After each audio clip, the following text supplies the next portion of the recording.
بسم اللہ الرحمن الرحیم۔ السلام علیکم ورحمۃ اللہ۔ اسلامک لازمی لیکچر نمبر 44، حقوق اولاد۔ یہ ہمارا آج کا لیکچر ہے، انشاءاللہ اس پہ ڈسکس کریں گے۔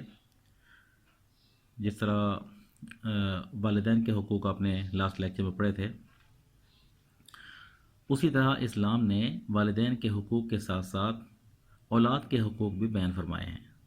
اولاد کے حقوق بھی اسلام میں متعین کیے گئے ہیں، یعنی والدین کے حقوق ہوں گے تو اولاد کے فرائض ہوں گے، اور اگر اولاد کے حقوق ہوں گے تو والدین کے فرائض ہوں گے۔ تو والدین کے حقوق و فرائض اگر کہا جائے تو مطلب والدین کے حقوق بھی لکھے جائیں گے اور ساتھ اولاد کے حقوق بھی لکھے جائیں گے۔ تو یہاں پر آج ہم حقوق اولاد کو ان ڈیٹیل ڈسکس کریں گے انشاءاللہ۔ تو بیٹا سب سے پہلے آپ لوگوں نے یہ جو اس کی مین ہیڈنگز ہیں وہ آپ ذرا نوٹ کر لیں۔ یہ پہلی ہیڈنگ حق زندگی ہے، دوسری ہیڈنگ رضاعت ہے، بنیادی ضروریات کی فراہمی ہے، تعلیم و تربیت ہے، شفقت و محبت، عدل و انصاف، شادی، حق وراثت، اچھا نام رکھنا، عقیقہ کرنا، اچھی نصیحت کرنا، دعا کرنا۔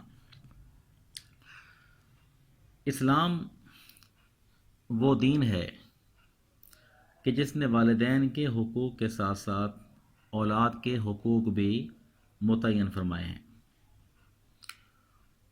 دنیا میں بہت سارے مذاہب موجود ہیں جس میں انسانوں کے جو حقوق جس انداز میں اسلام نے مطلب بیان کیے ہیں، حقوق رکھے ہیں، اسی طرح کسی اور مذہب میں اس طرح کے حقوق نہیں پائے جاتے۔ اسلام نے جہاں پر والدین کے حقوق رکھے ہیں وہاں پر اولاد کے حقوق بھی متعین کر دیے ہیں۔ تو اولاد کے حقوق پورے کرنا والدین کا فرض ہے۔ بہت سارے حقوق ہیں اولاد کے جن میں سے انشاءاللہ چند ہم ڈسکس کریں گے۔ سب سے پہلا حق ہے حق زندگی، زندہ رہنے کا حق۔ اللہ کے رسول صلی اللہ علیہ وسلم کی تشریف آوری سے پہلے جو معاشرہ تھا وہ بہت بگڑا ہوا تھا، معاشرتی لحاظ سے، اخلاقی لحاظ سے، ہر لحاظ سے گرا ہوا معاشرہ تھا۔ یعنی یہ وہ لوگ تھے جو اپنی اولاد کے پیدا ہوتے ہی ان کو قتل کر دیا کرتے تھے، ان کو مار ڈالتے تھے، اور خوف یہ ہوتا تھا کہ کہیں ایسا نہ ہو کہ یہ ہماری جائیداد میں حصہ دار بن جائیں، ہمارے مطلب کھانے پینے میں حصہ دار بن جائیں۔ تو لہٰذا اس خوف سے، رزق کی کمی کی وجہ سے، رزق کی کمی کے خوف سے، مال میں حصہ دار بننے کے خوف سے اپنی اولاد کے پیدا ہوتے ہی ان کو قتل کر دیا کرتے تھے۔ تو اسلام نے جو پہلا حق دیا، اولاد کو زندہ رہنے کا حق دیا، اور اس طرح جو عرب کے لوگ تھے ان کا ایک نظریہ یہ بھی تھا کہ وہ اپنی اولاد کو اپنے بتوں کے نام پر بھینٹ چڑھاتے ہیں، اپنے بتوں کی نظر اتارتے ہیں، اپنے بتوں کے نام پر اپنی اولاد کو قربان کرتے ہیں۔ یہ ان کا ایک مطلب اپنی ان کی ایک آئیڈیالوجی تھی، ان کی ایک اپنی سوچ تھی یہ، جو کہ انتہائی غلط تھی۔ تو اسلام نے والدین کے دلوں میں جو اولاد کی سوئی ہوئی محبت تھی، شفقت تھی، اس کو جگایا، اور اس طرح رسول اکرم صلی اللہ علیہ وسلم کی تشریف آوری ہوئی، لوگوں کی ایسے انداز میں تربیت فرمائی کہ والدین کے دلوں میں اپنے بچوں کے لیے سوئی ہوئی جو الفت تھی، شفقت تھی، وہ جاگ اٹھی۔ اولاد کو زندہ رہنے کا حق ملا اور قتل اولاد کا خاتمہ ہوا۔ قرآن مجید میں سورۃ بنی اسرائیل میں اللہ کا ارشاد ہے وَلَا تَقْتُلُوا أَوْلَادَكُمْ خَشْيَةَ إِمْلَاقٍ۔ یہ آیت پہلے ہم بیٹا ڈسکس کر چکے ہیں لاسٹ لیکچر میں۔ وَلَا تَقْتُلُوا أَوْلَادَكُمْ خَشْيَةَ إِمْلَاقٍ، اور اپنی اولاد کو مفلسی کے ڈر سے، مفلسی یعنی تنگ دستی کے ڈر سے قتل نہ کرو، مار نہ ڈالو۔ نَحْنُ نَرْزُقُهُمْ، ہم انہیں رزق دیتے ہیں، ہم انہیں روزی دیتے ہیں، وَإِيَّاكُمْ، اور تمہیں بھی، إِنَّ قَتْلَهُمْ كَانَ خِطْئًا كَبِيرًا، بے شک انہیں مار ڈالنا، انہیں قتل کرنا بڑی خطا کی بات ہے، بڑے گناہ کی بڑی بات ہے۔ بنی اسرائیل کی آیت نمبر 31 ہے یہ۔ تو یہ آیت بیٹا آپ نے یاد بھی کرنی ہے، یہ میں نے نشان لگوایا تھا آپ کو، شارٹ کوسچن میں بھی آیت یہ آتی ہے۔ تو اس طرح اللہ کے رسول صلی اللہ علیہ وسلم کے تشریف آوری پر لوگوں کو اس بات کا درس ملا کہ اولاد کا زندہ رہنے کا حق ہے۔ ان کے دلوں میں جو اولاد کی محبت سوئی ہوئی تھی، اسلام نے اسے جگایا، اور اس طرح قتل اولاد کا دنیا سے خاتمہ ہوا۔ اس طرح نبی اکرم صلی اللہ علیہ وسلم سے ایک صحابی نے عرض کی، یا رسول اللہ صلی اللہ علیہ وسلم، سب سے بڑا گناہ کون سا ہے؟ سب سے بڑا گناہ کون سا ہے؟ تو آپ نے ارشاد فرمایا، شرک کرنا۔ اس نے پوچھا دوسرا بڑا گناہ کون سا ہے؟ آپ نے فرمایا والدین کی نافرمانی کرنا۔ اس نے پوچھا تیسرا بڑا گناہ کون سا ہے؟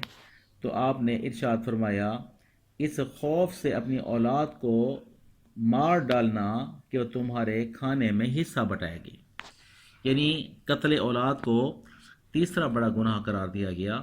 تو لہٰذا اولاد مطلب یہ ہے کہ زندہ رہنے کا حق جو ہے اولاد کا، یہ سب سے پہلا حق ہے جو اولاد کو دیا گیا ہے۔ تو والدین کا فرض ہے کہ اپنی اولاد مطلب یہ ہے کہ پرانے وقتوں میں جیسے اولاد کو قتل کر دیا جاتا تھا، لیکن اللہ کے رسول کی تشریف آوری کے بعد اسلام کا ہمیں درس ملا، اولاد کے لیے دل میں محبت پیدا ہوئی۔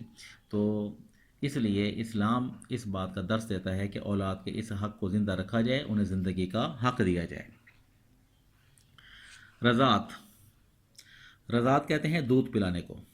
بچہ جب پیدا ہوتا ہے تو ظاہری بات ہے اس کو فیڈنگ کی ضرورت ہے، اور اسے فیڈ کرنا، اس کی فیڈنگ کی ذمہ داری یہ والدین پر عائد ہوتی ہے۔ تو لہٰذا والدین کا یہ فرض ہے، اولاد کا حق ہے کہ اچھے انداز میں اپنی اولاد کی پرورش کریں، اور اولاد جو ہے کیونکہ اللہ کی امانت ہے، اور اس کے پیدا ہوتے اس کی ساری ذمہ داریوں کو نبھانے کی کوشش کریں، یہ والدین کا فرض ہے۔ قرآن مجید میں رضاعت کے حوالے سے، یعنی دودھ پلانے کے حوالے سے اللہ کا ارشاد ہے، والوالدات یرضعن اولادہن حولین کاملین۔ یہ سورۃ البقرہ کی آیت نمبر 233 ہے، والوالدات یرضعن اولادہن حولین کاملین، اور وہ مائیں اپنی اولاد کو پورے 2 سال دودھ پلائیں۔ یعنی 2 سال دودھ پلانا اولاد کا حق تو رکھا گیا ہے، لیکن بسا اوقات اگر ماں جو ہے کسی تکلیف میں ہے کہ وہ کسی مجبوری کی بنیاد پر اپنی اولاد کو دودھ نہیں پلا سکتی، یعنی 2 سال پورے نہیں کر سکتی، تو اس صورت میں شریعت نے اجازت دی ہے، لیکن بامر مجبوری کی صورت میں۔ لیکن یہ اولاد کا حق ضرور رکھا گیا ہے کہ والدہ ماں جو ہے اپنی اولاد کو، اپنے بچوں کو اپنا دودھ پلائے۔ اس کے علاوہ اولاد کا بنیادی ضروریات کی فراہمی کا بھی حق ہے۔ یہ ان کا حق ہے کہ ان کو زندگی کی بنیادی ضروریات فراہم کی جائیں، اور اگر اولاد بیمار ہو جائے اس کا صحیح علاج کروایا جائے، یہ والدین کی ذمہ داری ہے۔ بچپن سے سن بلوغت تک انہیں اچھا لباس، اچھی خوراک، اچھی رہائش دینا یہ والدین کی ذمہ داری ہے۔ تو یہ بنیادی ضروریات انہیں دینا، انہیں اچھی خوراک دینا، اچھا لباس دینا، اچھی رہائش دینا، اچھا پہناوا دینا، یہ اولاد کے حق رکھا گیا ہے، والدین کا فرض ہے یہ۔ اس کے بعد تعلیم و تربیت، جو کہ اولاد کا بنیادی حق ہے۔ تعلیم و تربیت اولاد کا بنیادی حق ہے۔ والدین جو ہے وہ اپنی اولاد کو اچھی تعلیم کے مواقع فراہم کریں، اولاد کے لیے ایسی تعلیم کا انتظام کریں جو دنیا کے ساتھ ساتھ ان کی آخرت کے لیے بھی فائدہ مند ہو۔ والدین اپنی اولاد کو ایسا ماحول فراہم کریں جس سے ان کی اچھی تربیت ہو، اولاد کے دلوں میں اللہ اس کے رسول کی محبت پیدا کی جائے، یہ والدین کا فرض ہے۔ قرآن مجید میں اللہ ارشاد فرماتا ہے، یا ایھا الذین آمنوا قوا انفسکم واہلیکم نارا۔ سورۃ تحریم کی آیت ہے۔ اللہ فرماتے ہیں اے ایمان والو، بچاؤ خود کو اور اپنی اولاد کو، اپنے اہل کو آگ سے۔ کیا مطلب ہے کہ ان کی ایسے انداز میں تربیت کی جائے کہ وہ اچھے انسان بنیں، ایک اچھے مسلمان بنیں، ایک اچھے شہری بنیں، اور ہر لحاظ سے ان کے ایسے انداز میں تربیت کی جائے کہ وہ دنیا کے ساتھ ساتھ اپنی آخرت کو بھی فراموش نہ کریں، دنیا کے ساتھ ساتھ آخرت کو بھی یاد رکھیں۔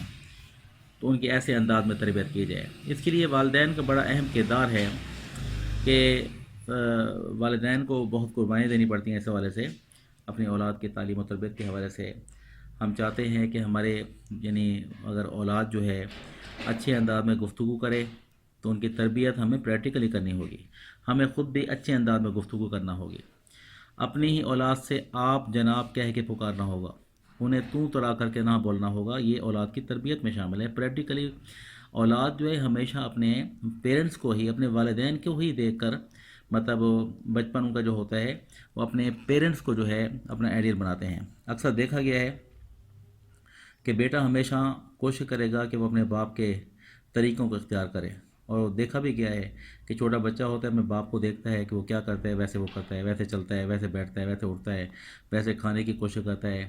بچی کو دیکھا گیا ہے وہ ہمیشہ اپنی جو والدہ ہے، ماں ہے، ہمیشہ وہ اس کو دیکھ کے اسے ایڈیل بناتا ہے، اسی طرح سے چادر اوڑھنا، اس طرح سے برقع پہننا، اسی طریقے سے گفتگو کرنا، اسی طریقے سے جو ہے گھر کے کاموں میں مطلب یہ ہے کہ کوئی نہ کوئی کام کرتے رہنا۔ یہ ایک جو ہے والدین کی تربیت جو ہے یہ اولاد کی زندگی کا حصہ ہے یہ۔ تو اس لیے جیسا انداز والدین کا ہوگا اولاد ویسی ہی تربیت پائے گی، تو لہٰذا اچھا انداز ہونا چاہیے، اور جس انداز میں گفتگو کی جائے گی اولاد بھی ویسے سیکھے گی۔ اس طرح ہم چاہتے ہیں کہ ہماری اولاد جو ہے نیک ہو، پرہیزگار ہو، اچھی بن جائے، تو ظاہری بات ہے والدین کو بھی پریکٹیکلی اس بات کو پروف کرنا ہوگا کہ ان کی زندگی کیسے گزر رہی ہے، اولاد اسی کو فالو کرے گی۔ تو تعلیم اور تربیت یہ والدین کا فرض بنتا ہے کہ اچھے انداز میں اپنی اولاد کی تربیت کریں۔ اس طرح شفقت و محبت، والدین کا یہ بھی فرض ہے، اولاد کا حق ہے کہ اپنی اولاد پر بے جا سختی نہ کریں، شفقت اور محبت کا برتاؤ رکھیں۔ اسلام میں اولاد کو جسمانی سزا دینے کی ممانعت کی گئی ہے۔ اسلام میں بڑوں کا ادب اور چھوٹوں پر شفقت کا سبق دیا گیا ہے۔ رسول اکرم صلی اللہ علیہ وسلم کی سیرت طیبہ سے بچوں پر شفقت کی بہت سی مثالیں ملتی ہیں۔ اللہ کے رسول صلی اللہ علیہ وسلم کی بارگاہ میں ایک بار ایک بدو صحابی تھے، دیہاتی یعنی دیہات سے تعلق رکھنے والے صحابی تھے، اقرا بن حابس تمیمی۔ اقرا بن حابس تمیمی یہ اللہ کے رسول کی بارگاہ میں حاضر تھے کہ اتنے سے دور سے بھاگتے ہوئے نبی اکرم صلی اللہ علیہ وسلم کے نواسے حضرت حسن رضی اللہ عنہ نبی پاک کے پر بھاگتے ہوئے آئے۔ اللہ کے رسول صلی اللہ علیہ وسلم نے جب حضرت حسن کو دیکھا تو اپنے بازو مبارک اٹھا لیے، اور جیسے وہ قریب پہنچے گلے سے لگایا، اور آپ صلی اللہ علیہ وسلم نے اپنے نواسے کو بوسہ دیا، پیار کیا۔ اقرا بن حابس دیکھ کر بڑے حیران ہوئے اور بولے، یا رسول اللہ، میرے تو 10 لڑکے ہیں، میں نے کبھی کسی کو یوں پیار نہیں کیا۔ تو آپ نے ارشاد فرمایا، من لا یرحم لا یرحم، جو رحم نہیں کرتا اس پر رحم نہیں کیا جاتا۔ بچے اپنے والدین کی شفقت اور محبت کے چونکہ حقدار ہیں، اس لیے ان کے ساتھ محبت کا برتاؤ رکھا جائے، ان کی غلطیوں کو نظر انداز کیا جائے، جہاں ضرورت پیش ہے کہ سمجھانے کی ضرورت ہے وہاں سمجھایا جائے، لیکن سمجھانے کا مطلب طریقہ یہ درست نہیں کہ جسمانی سزا دی جائے، مار پیٹ کی جائے۔ بچے کے منہ پر تھپڑ نہیں مار سکتے، بچے کو جسمانی سزا نہیں پہنچا سکتے۔ اخلاقیات کے دائرے میں رہتے ہوئے بچوں کو مطلب شفقت اور محبت کے ساتھ ان کی اصلاح کی جا سکتی ہے۔ عدل و انصاف، یہ بھی والدین کا فرض ہے کہ اپنی ساری اولاد کے درمیان عدل قائم رکھیں، انصاف کریں۔ اولاد میں کسی کو زیادہ اہمیت دینا اور کسی کو نظر انداز کر دینا درست نہیں۔ والدین کو چاہیے کہ شفقت اور محبت، پرورش، تعلیم و تربیت، بنیادی ضروریات کی فراہمی، جائیداد کی ادائیگی اور حسن سلوک میں سب کے ساتھ انصاف کریں، تو یہ اولاد کا حق رکھا گیا ہے۔ اس طرح جب اولاد سن بلوغت کو پہنچے تو یہ بھی اولاد کا حق ہے کہ جب جوان ہو جائیں تو والدین ان کی مناسب جگہ پر شادی کریں۔ لڑکے اور لڑکی کی رضامندی کا خیال رکھنا والدین کا اخلاقی فریضہ ہے، لیکن یہ ہے کہ والدین اپنی اولاد سے زیادہ اس بات کو بہتر سمجھتے ہیں کہ ان کے لیے کون سی جگہ زیادہ موزوں ہے۔ تو یہاں پر جہاں پر والدین اپنی اولاد کی مطلب یہ ہے کہ رضامندی کا خیال کریں، وہاں پر اولاد کو بھی چاہیے کہ اولاد جو ہے اپنے والدین کے تجربات کی روشنی میں اس بات کا خیال رکھیں کہ وہ ان کے لیے اچھا سوچتے ہیں اور بہتر جانتے ہیں ان کے لیے۔ وراثت کا بھی حق رکھا گیا ہے، جیسے اولاد والدین دنیا سے رخصت ہوتے ہیں تو ان کا جو چھوڑا ہوا مال ہوتا ہے اس کو ترکہ بولتے ہیں، اس ترکے میں اولاد کا حصہ رکھا گیا ہے۔ تو اسلام میں جس طرح اولاد کے ترکے میں والدین کا حصہ ہے، اسی طرح والدین کے ترکے میں اولاد کا بھی حصہ رکھا گیا ہے۔ والدین کے ترکے میں ہر طرح کے لین دین کے بعد بقایا ترکے میں سے ہر بیٹے کو ہر بیٹی کا دگنا اور ہر بیٹی کو ہر بیٹے کا آدھا حصہ دیا جائے گا۔ یعنی مطلب یہ ہے کہ جتنے بیٹے ہوں گے اور ہر بیٹے کو دگنا ملے گا بیٹی سے، بیٹی کو بیٹے سے آدھا ملے گا، نصف حصہ یہ رکھا گیا ہے۔ اولاد کا یہ بھی حق ہے کہ جب پیدا ہوتے ہیں ان کا اچھا نام رکھا جائے۔ باقاعدہ بخاری شریف میں باب الاسماء کے نام سے ایک پورا باب ہے، نام کے حوالے سے، اچھے نام رکھنے کے حوالے سے، کیونکہ نام جو ہے وہ انسان کی شخصیت پر اثر انداز ہوتے ہیں۔ تو اولاد کا حق ہے کہ ان کے اچھے نام رکھے جائیں، ایسے نام نہ رکھے جائیں جو بے معنی ہوں، ایسے ناموں کا انتخاب کیا جائے جو قرآن اور حدیث کے آئینہ دار ہوں۔ انسان کی شخصیت پر اس کے نام کا بہت اثر ہوتا ہے، تو اچھے نام رکھا جائے۔ اس طرح اولاد کا یہ بھی حق ہے جب پیدا ہوں تو ان کا عقیقہ کیا جائے۔ تو یہ عقیقہ جو ہے یہ اصل میں والدین کی حسب ضرورت ہے، مطلب حسب حیثیت ہے، جتنی ان کی حیثیت ہو اسی حساب سے وہ کر سکتے ہیں، لیکن اولاد کی پیدائش پر اللہ تعالیٰ کا شکر ادا کرنے کی یہ ایک صورت ہے جسے عقیقہ کہتے ہیں۔ والدین صاحب حیثیت ہیں تو اپنی اولاد کا عقیقہ ضرور کریں۔ بچے کی پیدائش کے ساتویں روز عقیقہ کرنا تو سنت ہے۔ اس کے بعد زندگی میں کبھی بھی کیا جا سکتا ہے۔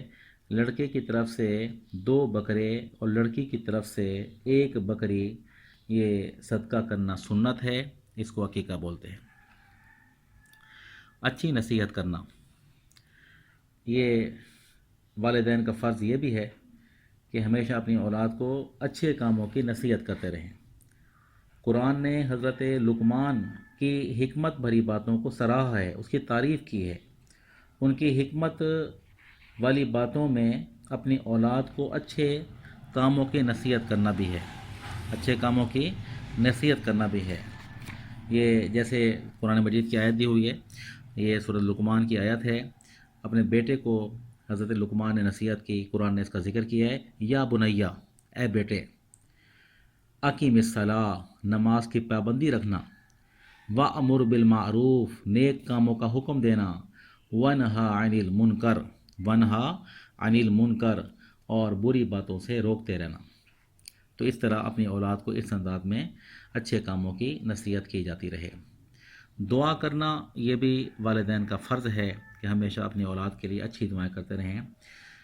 اولاد کا حق ہے کہ والدین ان کے حق میں دعا کریں۔ اولاد کے حق میں دنیا اور دنیاوی امور کی ترقی کی دعا کرنا بھی ان کا حق ہے۔ اس کے ساتھ ساتھ آخرت میں بہتری کے لیے بھی والدین ان کے دعائیں کرتے رہیں۔ قرآن مجید میں بھی اس کا تذکرہ ملتا ہے اولاد کے دعا کے حوالے سے۔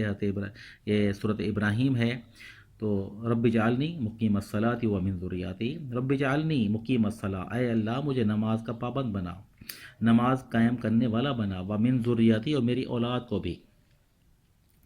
تو اس طرح یہ کچھ اولاد کے حقوق تھے بیٹا، اچھے انداز میں آپ اس کو تیار کریں، یہ پورے نوٹس اس کے حقوق اولاد کے حوالے سے۔ تو انشاءاللہ یہ ٹیسٹ میں جو ہے یہ لانگ کویسچن جو 2 ہیں بڑے اہم ہیں، یہ حقوق والدین اور حقوق اولاد ایکسٹینسو کویسچن کے آپ کو نوٹس بنانے ہوں گے، اور ان نوٹس کو آپ نے انہی الفاظ میں تیار کرنا ہوگا۔ تو آپ اچھے انداز بیٹا اس کی تیاری کریں۔ اللہ حافظ۔